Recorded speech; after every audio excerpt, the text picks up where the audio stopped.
నా పేరు డాక్టర్ శంకరయ్య.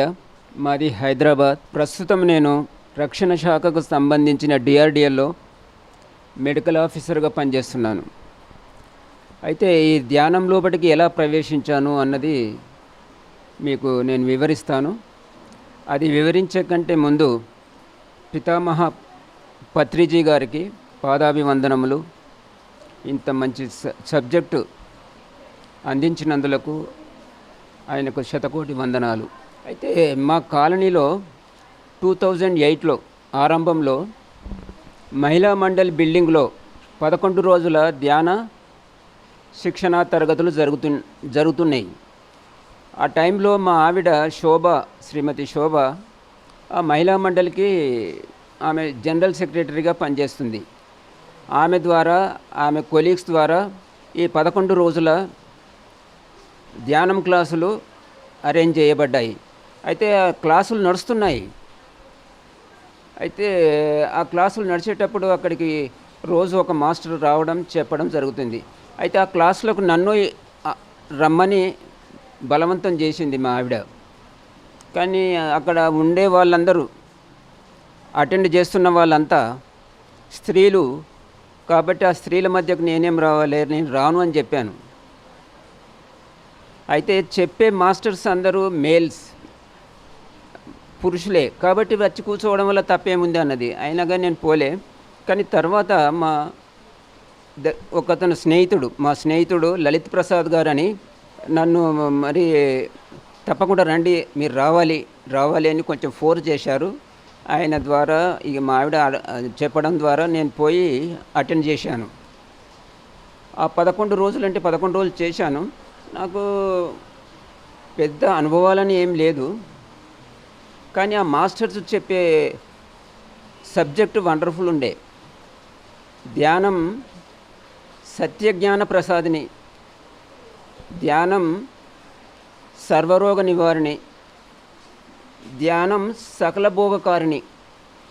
అయితే నాకు అన్నిటికంటే నచ్చింది ఆ మూడిట్లో ధ్యానం సర్వరోగ నివారణి అన్నది పట్టుకున్నాను నేను. సర్వరోగ నివారణ ఎలా జరుగుతుంది, దానికి ఏమన్నా సైంటిఫిక్ బేసిస్ ఉందా, ఏమైనా రీసెర్చ్ వర్క్ ఉందా దాని వెనకాల అన్నది నా మనసులో తొలుస్తుండేది. అయితే ఆ ధ్యానం మీద అంత ఇంట్రెస్ట్ ఏం లేదు. కానీ చెప్తున్నారు. ఒక మాస్టర్ని కూడా నేను అడిగాను, ఎట్లా సర్వరోగ నివారణ ఎలా అవుతుందండి అని. అయితే ఆయన చెప్పింది ఏంటంటే, ధ్యానం చేసేటప్పుడు మనస్సు అనేది నిర్విషయం, థాట్లెస్ స్టేట్కి పోతుంది. థాట్లెస్ స్టేట్లో మనిషి యొక్క శక్తి, రోగనిరోధక శక్తి పెరుగుతుంది అని చెప్పాడు. దాంతో అది ఎలా సాధ్యం, అది ఎంతోమందికి అది జరుగుతుంది, ఎంతోమంది రోగాలు కమ్మి అయిపోయాయి ఆయన ఎన్నో చెప్పాడు. పాపం ఆయన చాలా చెప్పాడు. కానీ నేను కన్విన్సింగ్గా కాలే. అయితే దీని గురించిన బుక్స్ చదవడం మొదలుపెట్టాను. ఏమైనా రీసెర్చ్ జరిగిందా, రీసెర్చ్ వర్క్ ఉందా దీని వెనకాల అని నేను చాలా వరకు ఇంటర్నెట్లో వెతికాను. ఇంటర్నెట్లో మా ఫ్రెండ్ ఒకతను బీకే రమేష్ అని, ఆయన సహాయంతో ఇంటర్నెట్లో వెతికాము. అయితే ఈ ధ్యానం మీద, మెడిటేషన్ మీద రీసెర్చ్ వర్క్ మన దేశంలో కంటే అమెరికా దేశంలో ఎక్కువ జరిగింది మెడిటేషన్, మెడికల్ రీసెర్చ్.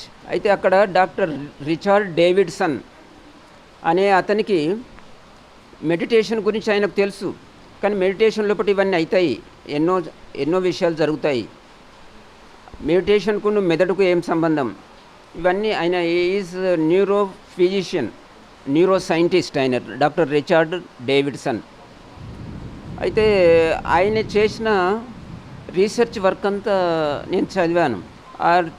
చదవడం అయితే సాధారణంగా మనిషి మెదడు 4 రకాల వేవ్స్ తయారు చేస్తుంది. ఆ waves alpha, beta, theta, delta అని ముఖ్యంగా. అయితే ఏ టైం లోపల ఎటువంటి వేవ్స్ ప్రొడ్యూస్ చేస్తున్న విషయం ఆయన రెగ్యులర్గా ఎంఆర్ఐస్ని తీయడం, చూడడం. జరుగుతుండేది. అయితే ఇంకా పక్కాగా చేయాలి ఈ విషయాన్ని.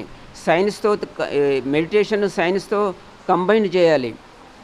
దీని వెనుకున్న సైన్స్ అంతా చెప్పాలి అందరికీ అన్న ఉద్దేశంతోటి డాక్టర్ రిచర్డ్ డేవిడ్సన్ 1992లో ఇండియాకు వచ్చాడు. ఇండియాకు ఎవరి దగ్గరికి వచ్చాడంటే దలైలామా బౌద్ధ భిక్షువు. టిబెట్ నుంచి వాళ్ళు టిబెట్ గవర్నమెంట్ ఆయనను వెలివేసింది కాబట్టి ఆయన వచ్చి ఇండియాలో ఉంటుండు. ఆయన ఉండే ప్లేస్ను ధర్మశాల అంటారు. ఆ ధర్మశాలకు డాక్టర్ రిచర్డ్ డేవిడ్సన్ అమెరికా నుంచి వచ్చాడు. అయితే వచ్చి ఆయనతోటి రిక్వెస్ట్ చేశాడు, సార్ మీ దగ్గర చాలా సీనియర్ బౌద్ధ భిక్షువులు ఒక 10 మంది కావాలన్నాడు. నేను అమెరికాకు తీసుకుపోతాను. ఆయనతోటి కొన్ని రోజులు ఉన్నాడు. ఆ ఫ్రెండ్షిప్ అయినాక నేను చేస్తున్నది ఇది, నాది నా బ్యాక్గ్రౌండ్ ఇది, నా చేతి కింద ఇంతమంది ఉన్నారు, నేను చేసే రీసెర్చ్ వర్క్ ఇది అని చెప్తే ఆయన ఒక 8 మంది సీనియర్ బౌద్ధ భిక్షువులను పంపించాడు ఆయన వెంబడి అమెరికాకు. అయితే విస్కాన్సిన్ యూనివర్సిటీ లోపల ఆయన న్యూరో సైంటిస్టు. ఆ తర్వాత ఆయన చేతి కింద చాలా గొప్ప ల్యాబ్ ఉన్నది ఆయన చేతిలో, వేజ్మన్ లాబొరేటరీ ఆఫ్ బ్రెయిన్ ఇమేజింగ్ అని. అయితే దానిలో వీళ్ళని తీసుకుపోయి పరీక్షలు చేశాడు. వాళ్ళు మెడిటేషన్ చేసేటప్పుడు ఈజీలీ తీశాడు. ఈజీ అంటే ఎలక్ట్రో ఎన్కెఫలోగ్రామ్ అని, హార్ట్కి ఈసీజీ తీసినట్టు బ్రెయిన్కు ఈఈజీ అని తీస్తారు, ఈఈజీ. అయితే ఈఈజీ లోపల సాధారణంగా మనిషి లోపల ఎప్పుడూ కనిపించే బీటా వేవ్స్ వాళ్ళ లోపల చాలా తక్కువ కనిపించాయి. తక్కువ కనిపించాయి. అయితే 8 మంది బౌద్ధ భిక్షువులను చేస్తూ దాంతోపాటు ఇంకో 10 మంది కాలేజీ పిల్లలను తీసుకొచ్చాడు. అంటే మెడిటేషన్ అనేది అస్సలే తెలియని పిల్లలకు. అయితే అది తీసేటప్పుడు వాళ్ళది తీసిండు, ఆ తీసిన ఈ స్టూడెంట్స్ ఈ తోటి కంపేర్ చేశాడు. చాలా డిఫరెన్స్ కనిపించింది. అయితే సాధారణంగా రోజువారీ జీవితం లోపల మన బ్రెయిన్ ఎక్కువ బీటా వేవ్స్ను ప్రొడ్యూస్ చేస్తుంది. అంటే మనిషి నవ్వడం కావచ్చు, భయపడడం కావచ్చు, మాట్లాడడం కావచ్చు, గణితం ఏది మ్యాథమెటిక్స్ చేసేటప్పుడు కావచ్చు, లేకపోతే టాక్ షోలు చేసేటప్పుడు కావచ్చు, ఎన్నో రోజువారీ విషయం లోపల ఈ బీటా వేవ్స్ ఎక్కువ ప్రొడ్యూస్ అవుతుంటాయి. అయితే ఈ బీటా వేవ్స్ తర్వాత ఆల్ఫా వేవ్స్ లోపల కొంచెం శాంతియుతంగా ఉన్నప్పుడు ఆల్ఫా వేవ్స్ వస్తుంటాయి మనిషి బ్రెయిన్ నుంచి. ఆ తర్వాత తీటా వేవ్స్ మామూలుగా సైలెంట్గా, ఆ తర్వాత ఆనందకరమైన విషయాలు చూస్తున్నప్పుడు, ఆనందకరమైన విషయాలు వింటున్నప్పుడు తీటా వేవ్స్ వస్తాయి. ఆ తర్వాత డెల్టా వేవ్స్ చాలా డీప్ మెడిటేషన్లో ఉన్నప్పుడు వస్తుంటాయి. అయితే వీళ్లకు బౌద్ధ భిక్షువుల్లో ఏదైతే ఆయన ఈఈజీ తీస్తున్నాడో వాళ్ళు మామూలుగా ఉన్న త్రూఅవుట్ డే వాళ్ళు చూపించేటి తీటా వేవ్స్, అది మెడిటేషన్ చేసేటప్పుడేమో డెల్టా వేవ్స్. ఈ 2 వేవ్స్ చూసి ఆయన వండర్ అయిపోయాడు. సాధారణంగా ఇవి మామూలుగా సాధారణ మనుషుల్లో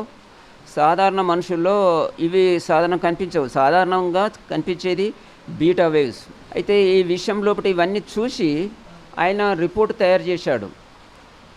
వాషింగ్టన్ కన్వెన్షన్ హాల్లో న్యూరో సైంటిస్టులు ఒక కాన్ఫరెన్స్ జరుగుతుండే. ఆ కాన్ఫరెన్స్ లోపల ఈ రిపోర్టును ఆయన సబ్మిట్ చేశాడు. ఆయనతో పాటు దలైలామాను కూడా తీసుకుపోయాడు. దలైలామా కూడా ఒక రిపోర్ట్ ఇవ్వాలి ఈ విషయం లోపల, మేము చేసిన రీసెర్చ్ లోపల. అయితే దలైలామా రావడం చాలామంది న్యూరో సైంటిస్టులకు ఇష్టం లేకుండే. ఆయన మతాన్ని సైన్స్తో కలుపుతున్నాడు ఈయన doctor Richard Davidson. This is wrong అని చాలామంది చాలా ప్రొటెస్ట్ చేస్తుండగా కూడా ఆయనను తీసుకుపోవడం జరిగింది. ఆయనతో రిపోర్టు దానిలో చదివించాడు. అప్పుడు ధ్యానం అంటే ప్రపంచమంతా కొంత అర్థం చేసుకునే ప్రయత్నం అప్పటి నుంచే జరిగింది, 1995. ఆ తర్వాత ఈ విషయం లోపల ఆయన ఇంకా కనుక్కున్నది ఏంటంటే, మనిషి ఎప్పుడైతే సంతోషంగా ఉంటాడో ఆ మనిషి బ్రెయిన్ నుంచి గామా వేవ్స్ కూడా వస్తాయని చెప్పాడు. గామా వేవ్స్ అంటే చాలా హైయెస్ట్ ఆ టైం లోపల అన్నీ మనిషి లోపల ఎండార్ఫిన్స్, సెరటోనిన్ అనే హార్మోన్స్, హ్యాపీ హార్మోన్స్ ప్రొడ్యూస్ అవుతాయని చెప్పడం జరిగింది. ఈ హ్యాపీ హార్మోన్స్ ఎక్కువ ఈ బౌద్ధ భిక్షువుల లోపల కనిపిస్తుంది. అందుకొరకే వాళ్ళు అంత ఆనందంగా, అంత ఆరోగ్యకరంగా వాళ్ళు వెళ్ళదీస్తుంటారు. ఈ సాధారణ మనిషి లోపల ఈ హార్మోన్స్ ఎక్కువ ప్రొడ్యూస్ కావు కాబట్టి రకరకాల రోగాలకు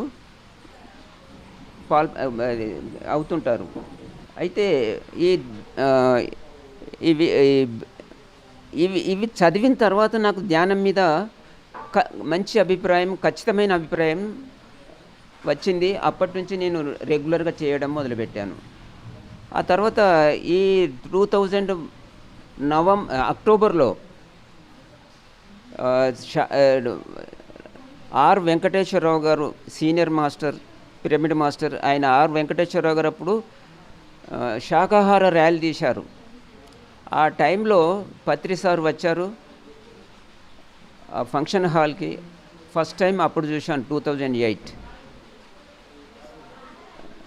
ఆయన చెప్పిన దాని ప్రకారంగా ఆయన ధ్యానం గురించి చెప్పే విషయం లోపల ధ్యానాన్ని చాలా సింప్లిఫై చేశాడు. మరి పండితుల నుంచి పామర్ల దాకా అర్థమయ్యేటట్టు చేశారు. దాని గురించిన వివరాలు చాలా అందరికీ అర్థమయ్యేలా చెప్పాడు. అయితే ఆ తర్వాత కూడా ఆయన ఎన్నో స్పీచ్లు వినడం, ఫాలో అవ్వడం జరిగింది. అప్పటి నుంచి చాలా రెగ్యులర్ 2008 నుంచి చాలా రెగ్యులర్గా ధ్యానం చేయడం చేశాను. అయితే నాకు అనిపించే the most practical Guru on this earth at present is పితామహ బ్రహ్మర్షి పత్రిజీ. అంత వివరంగా వేదాల సారాన్ని, ఆ తర్వాత స్పిరిచువల్ సైన్స్ను ఎంతో ఈజీ, ఎంతో సులభతరం చేసి ప్రతి ఒక్కడికి అర్థమయ్యేలా చేసినవాడు కనుక is the only practical Guru at present. ఆయన శిష్యుల్లో డాక్టర్లు ఉన్నారు, ఇంజనీర్లు ఉన్నారు, ఐఏఎస్ ఆఫీసర్లు ఉన్నారు. ఆ తర్వాత ఆయన శిష్యుల్లో పల్లీలు అమ్ముకునే మనుషులు కూడా ఉన్నారు. అంటే పండితుల నుంచి పామర్ల దాకా అంత గొప్ప విషయంలో ఆయన అంటే చాలా గౌరవం కలిగింది. ఆయన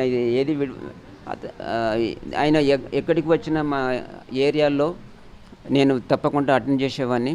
అయితే ఆయన ధ్యానము నెంబర్ 1. నెంబర్ 2 శాకాహారం. మాంసం వద్దు, మాంసం తినకూడదు. మాంసం అంటే మీరు హింస చేస్తున్నారు, జీవహింస జరుగుతున్నది, చాలా పెద్ద ఎత్తున జరుగుతున్నది. మాంసం గురించి, మాంసం విడనాడాలి అన్న అనేది టీచింగ్ కూడా ఆయన టీచింగ్ లోపల మెయిన్.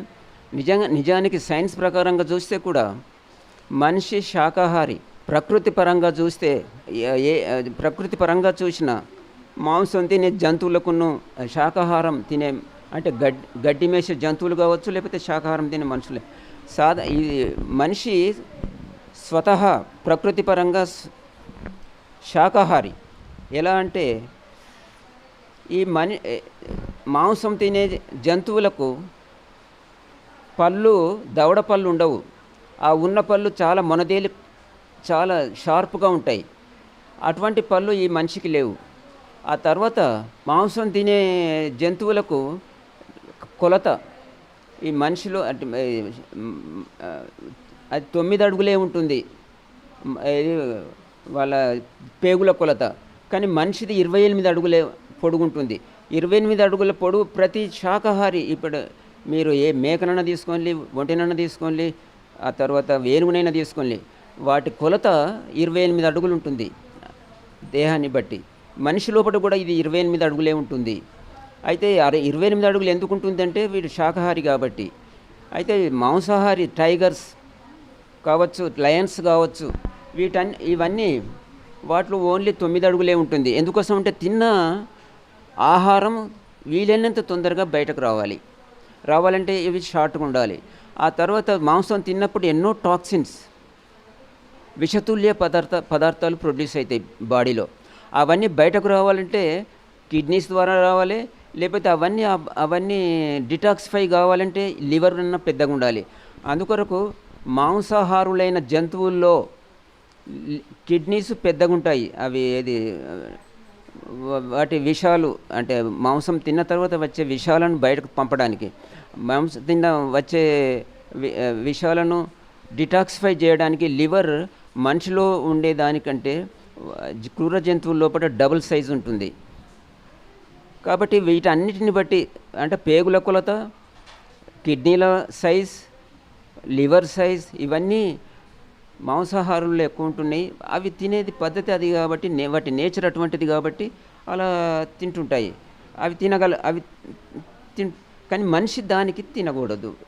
ఎలా అలవాటు పడ్డాడో రాతియుగంలో దాన్ని అది ఇక జీవితం అంతా కంటిన్యూ చేయడం మొదలుపెట్టాడు. ఆ విషయాన్నే పత్రి గారు ఇప్పుడు మన అందరికీ చెప్తున్నారు. ప్రతి మతం కూడా చెప్పారు. ప్రతి మతంలో కూడా ఎవ్వరూ మాంసం తినాలని ఏ మతం చెప్పడం లేదు. హిందూ మతం లోపల మాంసం తినాలి, అవి తినాలని ఎక్కడ ఏం చెప్పలేదు. కానీ మనిషి ఎవల్యూషన్ యుగాలు గడుస్తున్న కొద్దీ అది వాడు అలవాటైంది కాబట్టి ఏదో సాకు చెప్పి జంతువులను బలి ఇచ్చుకుంటూ తినడం జరుగుతుంది. కానీ ఇది ఏ భగవద్గీతలో చెప్పలే, ఎక్కడ కూడా చెప్పలేదు, ఏ మతంలో కూడా చెప్పలే. ఆ తర్వాత జీసస్ క్రైస్ట్ కూడా చెప్తున్నాడు, ఎవరైతే కత్తి పడతారో వారు కత్తితోటే చంపబడతారు అని. ఆ తర్వాత ఖురాన్ లోపల కూడా అల్లాకు రక్త మాంసములు అంటే ఇష్టం ఉండదు అని రాశారు. అయితే ఇవన్నీ చూస్తే ఏ మనిషి స్వతహా ప్రకృతిపరంగా శాకాహారి అయితే ఆ విషయాన్ని తారుమారు చేసి వీళ్ళంతా తినడం నేర్చి అదొక రకమైన పాపం చేస్తున్నారు. ఆ తర్వాత ఈ మధ్యలో వచ్చే మాంసంలో ఈ జంతువులకు గ్రోత్ హార్మోన్స్ అని ఇస్తున్నారు. అది గ్రోత్ హార్మోన్ ఇంజెక్షన్ ఇచ్చిన తర్వాత 15 రోజుల్లోనే దాని 15-20 రోజుల్లో దాని బరువు డబల్ అయిపోతుంది. అంటే ప్రతి జంతువు మనం మాంసం కొనేది కిలోల్లో కాబట్టి వాటి బరువు పెంచడానికి గ్రోత్ హార్మోన్ అనే ఇంజెక్షన్స్ ఇస్తున్నారు. ఆ తర్వాత ఇస్తున్నారు కాబట్టి అది ఆ గ్రోత్ హార్మోన్ మీరు వండినాక పోదు, వండిన తర్వాత కూడా పోదు కాబట్టి మానవ శరీరం లోపలికి వస్తున్నది. దానివల్ల ఎన్నో సైడ్ ఎఫెక్ట్స్, ఎన్నో ప్రాబ్లమ్స్ వస్తున్నాయి. ఆ తర్వాత మాంసంతో ఎన్నో ప్రాబ్లమ్స్. ఎందుకొరకంటే మాంసం తినే వాళ్ళలో కూడా బీపీ ఎక్కువ ఉంటుంది, హార్ట్ ప్రాబ్లమ్స్ ఎక్కువ, ఆ తర్వాత ఈ కిడ్నీ ఫెయిల్యూర్స్ ఎక్కువ. ఎందుకొరకంటే వాటి నుంచి వచ్చే విషతుల్య పదార్థాలన్నీ మనిషి బాడీ పూర్తిగా బయటకు పంపించలేని పరిస్థితిలో ఉంటుంది కాబట్టి. ఆ తర్వాత ఈ మాంసాహారం వల్ల పర్యావరణం కూడా దెబ్బతింటుంది. మాంసాహారం కొరకు పెంచే జంతువుల కొరకు ఎకరాలు అడవులను నరికివేస్తున్నారు. అడవులను నరికివేయడం వల్ల పర్యావరణం దెబ్బతింటుంది. ఆ పర్యావరణం వల్ల వచ్చే ఈ గ్లోబల్ వార్మింగ్, ఆ తర్వాత సునామీలు ఎన్నో రకాలుగా మనకు వస్తూనే ఉన్నాయి. ఆ తర్వాత దాన్ని ఎవరు గమనిస్తలేరు. ఆ తర్వాత సాధారణ డాక్టర్లు కూడా చెప్పేవాళ్ళు మాంసం తినండి బలం అని. అయితే యాక్చువల్గా మాంసం అంటే ప్రోటీన్ అని. ఆ ప్రోటీన్స్ మాంసంలో దొరికే ప్రోటీన్స్ కంటే సోయాబీన్ ప్రతి పప్పులో దొరికే ప్రోటీన్స్ క్లాస్ 1 బెస్ట్ ప్రోటీన్, చాలా బోలెడ్ ప్రోటీన్ దొరుకుతుంది.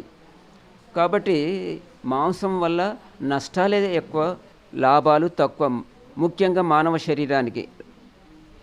కాబట్టి ప్రతి ఒక్కరు దాన్ని వదిలిపెట్టడం అనేది చాలా మంచిది. ఆ తర్వాత ఈ మాంసాహారుల్లో అంటే మాంసం భక్షించే జంతువుల్లో మన ప్రేవుల్లో, మన కడుపులో హైడ్రోక్లోరిక్ యాసిడ్ అనేది ప్రొడ్యూస్ అవుతుంటుంది. అయితే మనిషి లోపల ఎంతైతే ప్రొడ్యూస్ అవుతుందో క్రూర జంతువుల్లో, మాంసాహార జంతువుల్లో అది 10 రెట్లు ఎక్కువ ఉంటుంది. 10 రెట్లు. దానివల్ల ఈ మాంసం తినడం వల్ల ఈ హైడ్రోక్లోరిక్ యాసిడ్ ప్రొడ్యూస్ కావడం, ఆ తర్వాత అల్సర్స్, అసిడిటీ, గ్యాస్ ప్రాబ్లమ్స్ అనేటివి ఎక్కువ కనిపిస్తుంటాయి. ఆ తర్వాత మనం ఇది చూసుకోవచ్చు, ఇది మాంసం తినకపోతే మనకు అది B12 తగ్గిపోతుంది అది ఇది అంటున్నారు. అది తగ్గిపోవడం వల్ల మనకు అనారోగ్యాలు ఎన్నో అంటున్నారు. కానీ నిజానికి చెప్తే మాంసం తినని కమ్యూనిటీస్ మన ఇండియాలో బోలెడున్నాయి. ఎగ్జాంపుల్గా బ్రాహ్మణ్స్ని తీసుకోవచ్చు. ఒకవేళ వాళ్ళకు జీవితం అంతా వాళ్ళు తినరు కాబట్టి వాళ్ళ లోపల B12 అనేది తగ్గి వాళ్ళకి ఎన్నో ప్రాబ్లమ్స్ ఇప్పటివరకే ఆ బ్రాహ్మణ్ కమ్యూనిటీ లేకుండా అయ్యే అవకాశాలు ఉన్నాయి, నిజంగా చెప్పాలంటే ఆయనకు అసలే దొరకకపోతే. అయితే ఈ B12 అనేది మన సోయాబీన్లో ఉంది, ఆ తర్వాత ఫెర్మెంట్ చేసిన ప్రతి ప్రోడక్ట్లో ఉంది. ఆ తర్వాత మనం వేసుకునే ఫెర్మెంట్ చేసే ఆహార పదార్థాలంటే సాధారణంగా మనం ఇడ్లీలు కావచ్చు, ఆ తర్వాత ఇవి మన దోశల్లో ఫెర్మెంట్ చేసి మనం వాడుకుంటున్నాం ఆ ప్రోడక్ట్ను. అయితే దాని లోపల B12 బోలెడు ఉంటుంది. ఆ B12 ఉండదు అనేది ఉండదు. పెరుగు లోపల B12 బోలెడు ఉంటుంది. సోయాబీన్ మిల్క్లో బోలెడు B12 ఉంటుంది. ఇవన్నీ చూస్తే ఆరోగ్యపరంగా చూసినా సైన్స్ ప్రకారంగా చూసినా మనిషి శాకాహారిగా ఉండడమే గొప్ప విషయం, మంచిది ఆరోగ్యానికి. ప్రకృతి పరంగా హింస వల్ల ఎన్నో ప్రాబ్లమ్స్ ఉన్నాయి. ఆ తర్వాత ఆ శాకాహారం గురించి ఇంత గట్టిగా చెప్పిన గురువు ఇప్పటి వరకు ఈ ప్రపంచంలో ఎవరు లేరు. మన పత్రి సార్ దాన్ని గట్టిగా ప్రతి ఒక్కరికి అర్థమయ్యేలా అదొక ఆయన చెప్పడం, చాలామంది శాకాహారులుగా మారిపోవడం అది శుభ పరిణామము. ఇప్పుడు కరోనా వచ్చింది. కరోనా రావడానికి ఎక్కువ శాతం కాదు, నియర్లీ 80% ఈ మాంసాహార జనం లోపలనే పాజిటివ్గా కనిపించాయి. ఆ తర్వాత శాకాహారుల్లో పాజిటివ్స్ వచ్చినా కానీ వాళ్ళు మరీ అంటే కరోనా వల్ల డెత్స్ మాత్రం చాలా తక్కువ వెజిటేరియన్స్లో. కాబట్టి ఇది కూడా మనం ఆలోచించుకోవాలి. ఆ తర్వాత ఈ రోజు ధ్యానం చేసే మనిషి లోపల ఆత్మబలం ఎక్కువ, ప్రతిదానికి ఎక్కువ రియాక్ట్ కాడు, ఎక్కువ భయపడడు. కాబట్టి కరోనా వచ్చినా దాన్ని తట్టుకునే శక్తి మెడిటేటర్స్ లోపల ఎక్కువ ఉంటుంది. అది అందరూ గ్రహించవలసిన విషయం. ఆ తర్వాత ఇప్పుడు వీలైనంత మట్టుకు ఇంతకుముందు వెజిటబుల్స్ ఫ్రూట్స్ తక్కువ తినేవాళ్ళు కొంచెం ఎక్కువ తినడం అనేది మనకు ప్రొటెక్షన్ ఇస్తుంది. దాని గురించి కరోనా గురించి అస్సలు భయపడకూడదు. ఆ తర్వాత ఈ సందర్భం లోపల మీర్పేట్ స్పిరిచువల్ సొసైటీ గురించి చెప్పాలి. అయితే మీర్పేట్లో ఇంత ధ్యానానికి PSSMకు దొరికిన ప్రచారం ఇక్కడ ఆర్ వెంకటేశ్వరరావు గారని పర్సనల్గా ఇంట్రెస్ట్ తీసుకొని ఎంతోమంది మాస్టర్స్ని పిలిపించి క్లాసులు పెట్టడం వల్ల చాలా ప్రచారం జరిగింది. చాలా ఒక మంచి పేరు వచ్చింది. ఆ తర్వాత దీనికి తోడు రాములు గారని త్రిమూర్తి ధ్యాన కేంద్రం కట్టించి కూడా చాలా హెల్ప్ అయింది. చాలా మీటింగ్స్, చాలా క్లాసెస్, పెద్ద పెద్ద మాస్టర్స్ రావడం మీర్పేట లోపల చాలా ఒక మంచి దశకు ధ్యానంలో మంచి దశకు వెళ్ళింది Meerpet spiritual society, Meerpet area. ఇదంతటికీ కారణం ఆర్ వెంకటేశ్వరరావు గారు అని చెప్పొచ్చు, అది దానిలో డౌట్ అనేది లేదు. అయితే దీనికి ఇట్లా మాట్లాడడానికి అనుమతి ఇచ్చిన PMC ఛానల్ వాళ్ళకు, ఆ తర్వాత చాలా కృతజ్ఞతలు. ఆఖరుగా ఆత్మాభివందనం తెలుపుతూ ముగిస్తున్నాను.